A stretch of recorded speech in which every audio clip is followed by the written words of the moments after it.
Hi guys, this is Michael Young, and here's some of my thoughts on things.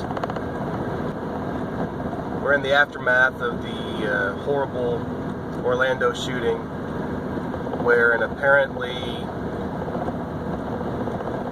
internally struggling individual who frequented gay bars and had accounts on various gay dating apps was also influenced by radical Islam, various branches of radical Islam. And so my opinion is that he felt so deeply conflicted because he was feeling certain ways about himself inside, which fueled his disgust with himself over his feelings, fueled his homophobia. And he undergirded his homophobia with radical Islam ideology. And he was a violent person with mental health issues. So you mixed all that together and you end up with the tragedy that occurred in Orlando. And one of the things that's being brought up again is the evil of Islam.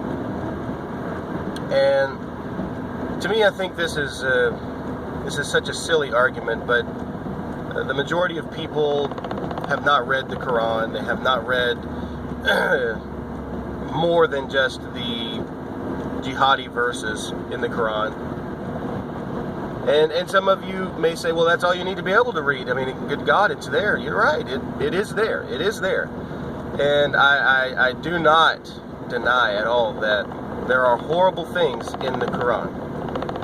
And one of the quickest responses that many times Christians have is to try to distance themselves and their faith from Islam and the evils committed in its name by contrasting the teachings of Jesus with the teachings of Muhammad. And oh, that it were that simple. But it simply isn't, because you see, Jesus is the culmination. He says himself that the law and the prophets are fulfilled in him. And there's this verse that says that God is the same yesterday, today, and forever.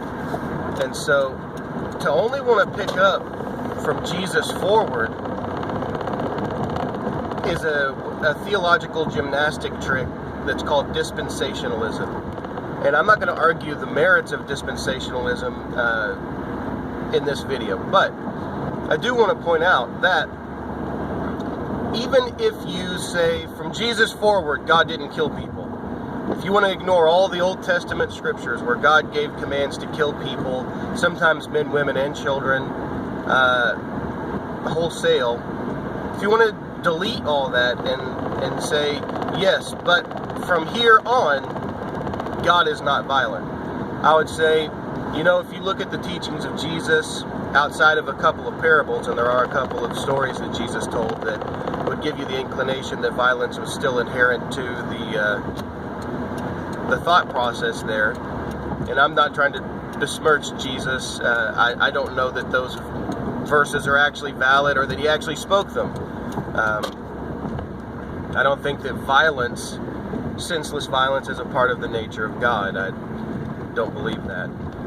So, we're left with the New Testament. And what does the New Testament tell us about the nature of God as those people perceived it when it came to violence, especially violence against people who are not a part of the in crowd, a part of the church? Well, if you go through the Gospels and you get past the ascension of Jesus and you end up in the book of Acts, it doesn't take long before you find a church meeting where people are giving their offerings.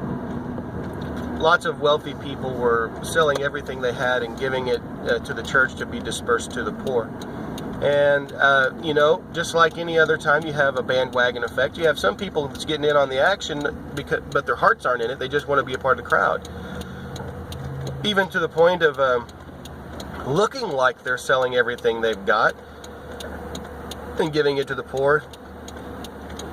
when actually they keep back part of it for themselves. Their names are Ananias and Sapphira. And so this God who does not engender violence, according to these Bible passages, thinks that the answer to lying about how much money they sold a piece of property for was to kill them on the spot. They dropped dead.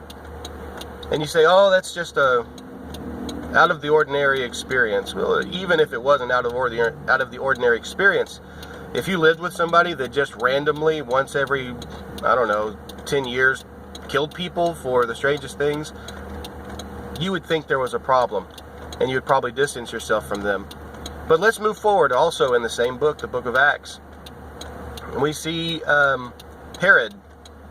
I don't remember which Herod it was, but there was a Herod that was in Jerusalem at that time. He gave a speech, and the people began to yell and clap and applaud, and they began to say that it was the voice of a God and not the voice of a man. Now Herod did not say this, nor did he correct them, but he didn't say it. And it says that an angel came and struck him, and he died and was consumed with worms. Okay, so this is not looking very good for the argument that Christianity, New Testament Christianity, is anti-violence towards unbelievers. It just does not appear that way, especially when you get past the epistles, which are the letters the apostles wrote, into the book of Revelation. Now, there are various views of the book of Revelation, but I'm going to talk to you about the predominant fundamentalist view in America, which is that the book of Revelation is literal, a literal foretelling of future events.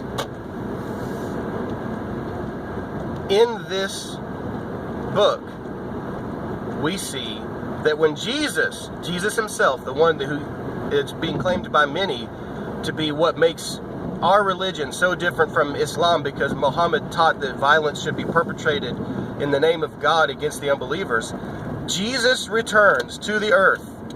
And the first thing he does is he begins to obliterate millions and millions of people in what some theologians compare to something like a nuclear blast. Their eyes consume away out of their sockets, and their tongues cleave to the roof of their mouths, and they just waste away right there. Not to mention that one scripture that refers to the coming of Jesus describes blood being shed, and it running as high as the bridle of a horse for a span of, I think it's between 1.5 and 3 miles, something like that. But it's a really, really huge amount of blood. And a person may say, oh, well, that's figurative. Well, good God. If it's figurative, it's obviously pointing to an incredible amount of bloodshed. And it says specifically of Jesus, he's going to rule the nations with a rod of iron, and he will dash them into pieces. It says of Jesus that during the 1,000-year reign, this is in the Old Testament, referring to what some people believe is the reign of Jesus during the 1,000 years of peace that some believe in, that if any nation does not bring their tithe, their portion of the offerings to Jerusalem during this time frame, he will strike them with drought, because they didn't bring food and money to him. The God of the universe supposedly needs food and money. So then we come to the greatest act of violence perpetrated by God in all of Scripture, and this is one that the fundamentalists most assuredly believe in, and that is the day that, since you do not believe in him, he will put you in eternal torment, burning forever. Now please tell me one more time that Jesus and the God of the Bible, as it is interpreted by most of the people making this argument, is not in favor of violence.